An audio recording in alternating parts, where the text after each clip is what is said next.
बिस्मिल्लाहिर्रहमानिर्रहीम। नाज़रीन अस्सलाम वालेकुम। आप देख रहे हैं साहब रिशाद को यूट्यूब चैनल पे। जनाब आज 29 जुलाई है साल 2020 और दिन है आज बुध का। आज बड़ी इंपॉर्टेंट ख़बरें, इंपॉर्टेंट डेवलपमेंट्स हैं और वज़ीर-ए-आज़म इमरान ख़ान ने एक बार फिर अपोजिशन को जनाब क्या कहना चाहिए, बहुत पीछे धकेल दिया और ऐसी ऐसी चालें चली हैं कि वो डिफेंसिव हो गए हैं और अब अपोजिशन सफाइयाँ दे रही है। कुछ अर्सा पहले तक ऐसे लग रहा था जैसे हुकूमत जो है उसका पलड़ा कमज़ोर है और जो कैप्टन 11 है वो बहुत ज़्यादा क्या कहना चाहिए बैक फुट पे खेल रही है। लेकिन पिछले जो 48 घंटे की पॉलिटिक्स है उसमें तो अपोजिशन को बशमूल मुस्लिम लीग नवाज़, पीपल्स पार्टी, उनको समझ नहीं आ रही कि प्राइम मिनिस्टर इमरान ख़ान ने उनके साथ किया क्या है।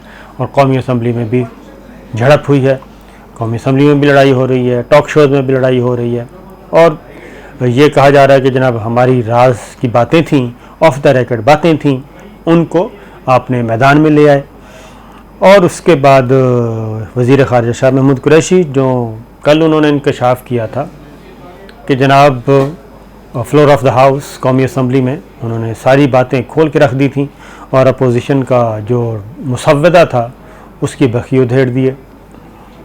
और उसमें हमने आपको एक ख़बर दी थी, हमने आपको ये ख़बर दी थी। ख़बरें हैं, ज़रा गौर से सुनिएगा आज कि पीछे हुआ क्या है, पर्दे के पीछे क्या हुआ। और हमने आपको ख़बर दी थी, ख़बर ये थी कि जनाब जो पार्लियामानी कमेटी थी अपोजिशन और हुकूमत की, जिसमें PTI, पीपल्स पार्टी, मुस्लिम लीग नवाज़ और दीगर जमातें शामिल थीं, 24 रुकनी, उसमें कुछ स्पॉट फिक्सर थे तीनों तरफ के और उसमें PTI के भी कुछ लोग थे और अपोजिशन मिले हुए थे। लेकिन उसमें कुछ ऐसे भी लोग थे PTI के जो बराह रास्त प्राइम मिनिस्टर इमरान ख़ान के साथ राब्ते में थे और उनको पल पल की खबर पहुंचा रहे थे। और उनमें से कुछ ने यह भी कहा कि कुछ फिशी भी हो रहा है और ऐसे लग रहा है कि कुछ हुकूमती अरकान जो हैं वो अपोजिशन के साथ मिले हुए हैं। और पहले ये डिबेट चलती रही कि जनाब पहले आप तजावीज़ दें, मुसव्वदा दें, पहले आप दें। और अपोजिशन जो है वो मुसव्वदा देना नहीं चाह रही थी तहरीरी शक्ल में, क्योंकि वो पॉलिटिकल प्लेयर्स हैं, बहुत तगड़े प्लेयर्स हैं। वो ये चाह रहे थे कि पहले गवर्नमेंट की तरफ से हमें चेक कर लें कि गवर्नमेंट हमें कितनी रियायतें देने के लिए तैयार है नैब ऑर्डिनेंस में तरमीम के लिए, और उसके बाद फिर हम उससे आगे चलेंगे। लेकिन प्राइम मिनिस्टर इमरान ख़ान ने अपने जो उनके दोस्त क्या कहना चाहिए, जो उनके लाइक माइंडेड और उनके एतमाद के लोग थे और उस पार्लियामानी कमेटी में बैठे थे जहाँ पे मुज़ाकरात हो रहे थे और स्पीकर कौमी असम्बली के घर में हो रहे थे और शो ये किया जा रहा था ये सारा इनफॉर्मल है, ऑफ द रिकॉर्ड है। वो इनफॉर्मल ऑफ द रिकॉर्ड नहीं था और उनमें से कुछ चीज़ें रिकॉर्ड भी हैं और ये मैं किसी वक्त बताऊंगा। उनमें से कुछ चीज़ें रिकॉर्ड भी हैं। तो इमरान ख़ान ने ये टास्क दिया कि आप किसी भी तरीके से इनसे रिटर्न में ले लें, तहरीरी, जो वर्बली ये कह रहे हैं कि ज़ुबानी कलामी ये कह रहे हैं कि ये भी तजवीज़ है, आप ये भी तरमीम कर दें, ये भी तरमीम कर दें, तो इनसे किसी भी सूरत में आप तहरीरी तौर पर मुसव्वदा ले लें। और जब ये कहा, और उस वक्त तक उन्होंने ये इमरान ख़ान ने ये बात नहीं की थी कि जनाब मैं उड़ा दूँगा, नहीं, उन्होंने कहा ज़रा लेके आए ना। जब तहरीरी तौर पे आ गया और जब गुफ्तगू शुरू हो गई, तो जब गुफ्तगू में देखा कि वो 35 तरामीम बज़ाहिर नहीं, 35 के नीचे मज़ीद थी, वो थी टोटल 70, यानी नैब ऑर्डिनेंस में 70 सुराख किए जा रहे थे। और 70 सुराख अगर एक ट्यूब में हो जाएं, गाड़ी की ट्यूब में, साइकिल की ट्यूब में, तो उसके बाद आप किस किस को बंद करते हैं, कहीं ना कहीं से हवा निकल जाती है। तो नैब ऑर्डिनेंस में 70 तरामीम तजवीज़ की गई थी, वो 70 थी, 35 नहीं थी। ये शाहिद खाकान अब्बासी साहब ने इसको डिस्क्लोज़ भी कर दिया और प्राइम मिनिस्टर इमरान ख़ान ने ये काम किया और इनसे मुसव्वदा ले लिया हुकूमती अरकान ने कि जनाब ठीक है, आप हमें मुसव्वदा दे दें। मुसव्वदा हो गया और उसमें से कुछ हुकूमती अरकान ने हामी भी भर ली कि ठीक है जी। लेकिन वो जब प्राइम मिनिस्टर इमरान ख़ान तक गया तो उन्होंने उसको वीटो पावर किया और उड़ा के रख दिया, फेंक दिया, और उसके बाद डिस्प्लेयर शो किया। और बाकी मैं पूरी माहौल नहीं यहाँ पे बयान कर सकता, फिर वो बहुत ज़्यादा हो जाता है जी। के वहाँ पे जो गुफ्तगू हुई प्राइम ने वो मैं आपको पहले बता चुका हूँ लेकिन उसके बाद हुआ ये अगली बात, जिस बात पे अपोजिशन कह रही है ना। अच्छा, एक तो अपोजिशन ने ये आज बात कंफर्म कर दी, राना सनाउल्लाह साहब ने भी कर दी, शाहिद खाकन अब्बासी साहब ने भी कर दी कि जनाब हमसे तो हुकूमती अरकान ओके करके गए थे, और जब अगले दिन वापस आए तो उन्होंने कहा जी प्राइम मिनिस्टर इमरान खान नहीं माने।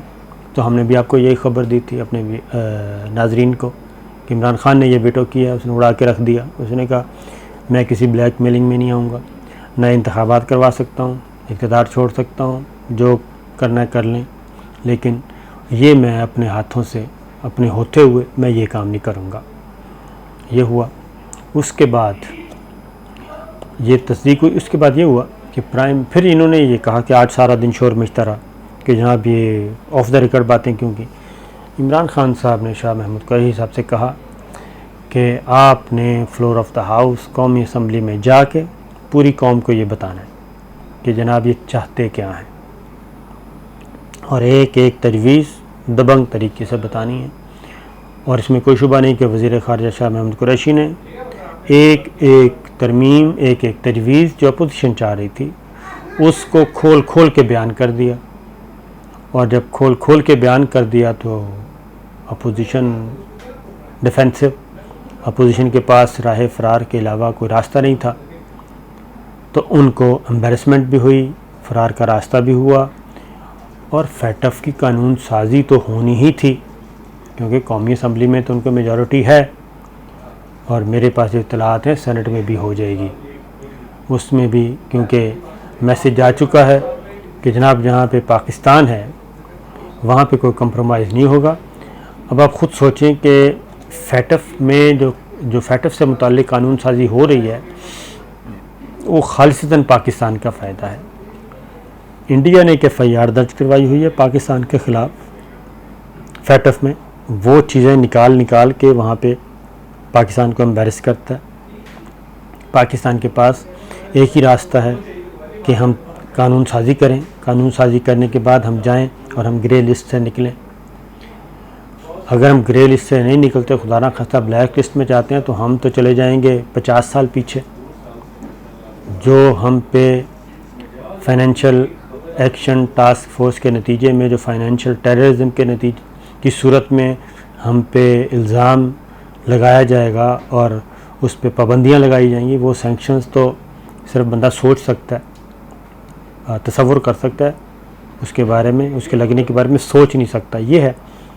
तो वो मैसेज भी अपोजिशन को जा चुका है कि जनाब पाकिस्तान के जो कौमी मफादात हैं उस पर खेलने की इजाज़त नहीं दी जाएगी। लिहाजा ये जनाब हुआ, और वज़ीर आज़म इमरान खान ने कहा कि जनाब खुल के जाके बयान करें। वज़ीर ख़ारिजा शाह महमूद कुरैशी ने एक एक चीज़ बयान कर दी। अब सूरत हाल ये है कि जनाब मीडिया, टॉक शो, सब हर जगह पे अपोजिशन का सत्यानाश हो रहा है, और उसके असरात ये हो रहे हैं कि कल APC हुई, उसमें भी कोई रास्ता नहीं मिला। शहबाज शरीफ साहब भी भाग रहे हैं, APC को लीड करने से कतरा रहे हैं, और बिलावल भुट्टो भी। शहबाज शरीफ साहब कहते हैं कि मैंने बिलावल भुट्टो से कहा है कि ये नौजवान कानून है, बिलावल भुट्टो कहते हैं कि नहीं, मैंने शहबाज शरीफ से कहा, आप तजर्बाकार हैं और सेहतमंद भी हो चुके हैं, आए लीड करें। तो दोनों राह फ़रार इख्तियार कर रहे हैं। और जब पसे पर्दा इनकी बातचीत चल रही थी वो भी तातुल का शिकार हो चुकी है, क्योंकि ये बहुत ज़्यादा मांग रहे हैं, वो मिल नहीं रहा। तो एक तो ये हो गई, और अब साथ ही साथ प्राइम मिनिस्टर ने एक और काम भी किया, और वो ये किया कि हमने आपको काफ़ी दिन पहले ये ख़बर दी थी बजट नाइट वाली सिचुएशन के बाद कि इलेक्टेड और नॉन इलेक्टेड की जंग जो है, नॉन इलेक्टेड लोगों को अब घर जाना होगा और काबीना से उनकी रुखसती शुरू हो जाएगी। तो उनकी काबीना से रुखसती शुरू हो चुकी है। तानिया उदरस वज़ीर आज़म की मामन ख़ुसूसी थी, उनको फारिग कर दिया गया, उनसे इस्तीफ़ा ले लिया गया, और दूसरी हैं जनाब, दूसरे थे डॉक्टर ज़फ़र मिर्ज़ा साहब, वो हेल्थ सर्विसेज के थे, दोनों से ले लिया गया है। तानिया उद्रस के बारे में वजह असल उनकी नेशनलिटी है और गैर मुल्की शहरियत, और दूसरा उनकी एक कंपनी थी अपनी और उस कंपनी को भी फ़ायदा पहुंच रहा था। दोनों सूरतें थीं। और डॉक्टर ज़फ़र मिर्ज़ा साहब के बारे में सुप्रीम कोर्ट भी डिस्प्लेयर शो कर चुकी थी और काबीना के अंदर भी उनकी कारकर्दगी पे क्वेश्चन मार्क्स था और उनको भी फारिग कर दिया गया। अब मेरी इत्तला ये है कि मज़ीद विकटें भी गिरेंगी और वो विकटें अपोजिशन नहीं गिराएगी, वज़ीर-ए-आज़म इमरान खान ख़ुद गिराएंगे। वो इंतज़ार कर रहे हैं कि बाकी जो लोग हैं नॉन इलेक्टेड और जो कॉन्स्टिट्यूशन के मुताबिक जद में आ रहे हैं, और दूसरा मुख्तलिफ़ स्कैंडल्स में, मुख्तलिफ़ क्राइसिस में, स्कैंडल ना भी कहें, क्राइसिस में जो बहरान पैदा हुए, आटा, चीनी, गंदम, पेट्रोलियम, एनर्जी, उसमें उनके नाम, उनकी नाअहली, तो लिहाजा वो अज़ ख़ुद ही ओहदे छोड़ दें। अगर वो ओहदे नहीं छोड़ेंगे आइंदा चंद दिनों में तो उनसे भी इस्तीफ़ा ले लिया जाएगा। और मेरी इत्तला के मुताबिक उनकी तादाद जो है वो 4-5 से ज़्यादा है।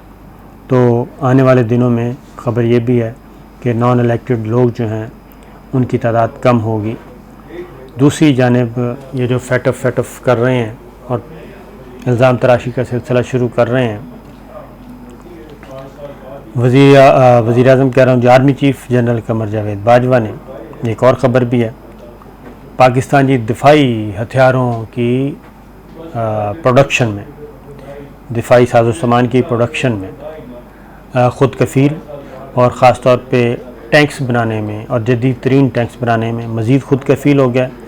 और आर्मी चीफ़ ने हैवी इंडस्ट्री टेक्सला का विज़िट किया था और अल खालिद जो 1 है टैंक, अल खालिद 1 टैंक, ये चीन और यूक्रेन की मदद से मुश्तरका कोऑपरेशन से तैयार किया गया है।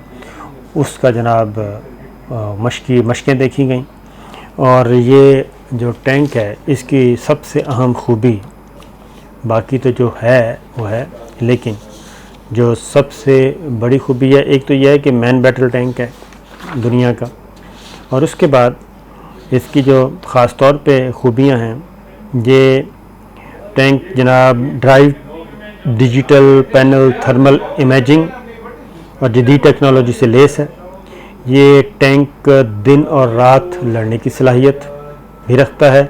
और अगली बात जो सबसे इम्पॉर्टेंट है इस टैंक की, वो ये है न्यूक्लियर, बायोलॉजिकल, केमिकल हमले में मुअस्सर दिफा की सलाहियत रखता है। और न सिर्फ ये ख़ुद कफ़ील पाकिस्तान हुआ है, ये आपने ज़रा मैं दोबारा बता दूं, जो असल इसकी खूबी है, समझने वाले समझ जाएंगे, ख़ास तौर पे हमारे इंडिया के जो दोस्त हैं, कि इस टैंक में क्या सलाहियत है। ये सलाहियत है जनाब अल खालिद 1 टैंक में कि ये न्यूक्लियर, बायोलॉजिकल, केमिकल हमले में मुअस्सर दिफा की सलाहियत रखता है। तो ये अज़ ख़ुद एक बहुत बड़ी ख़बर है और इसकी बड़ी सलाहियत है। तो जनाब आने वाले दिनों में ये है कि एक ख़बर मैं इंशाल्लाह आपको अगली वीडियो में दूंगा। तो सूरत हाल ये है कि सुप्रीम कोर्ट ने भी कह दिया है, और सुप्रीम कोर्ट ने एक और बात की है जनाब, सुप्रीम कोर्ट ने चेयरमैन नैब को फुल पावर दी है, और वो पावर ये दी है कि नैब में अगर कोई नाअहल लोग, स्पॉट फिक्सर और जो काम ख़राब करने वाले हैं, अगर नैब की टीम में वो शामिल हैं, उनको फ़ारिग करें, उनके लिए इक़दामात उठाएं और अपनी टीम को तब्दील करें और ये काम फ़ौरन करें। तो नैब के अंदर भी भल सफाई होने वाली है। तो ये है जनाब अब तक की ख़बरें। इंशाअल्लाह अगली वीडियो में फिर हाज़िर होंगे। इजाज़त दीजिए, अल्लाह हाफ़िज़।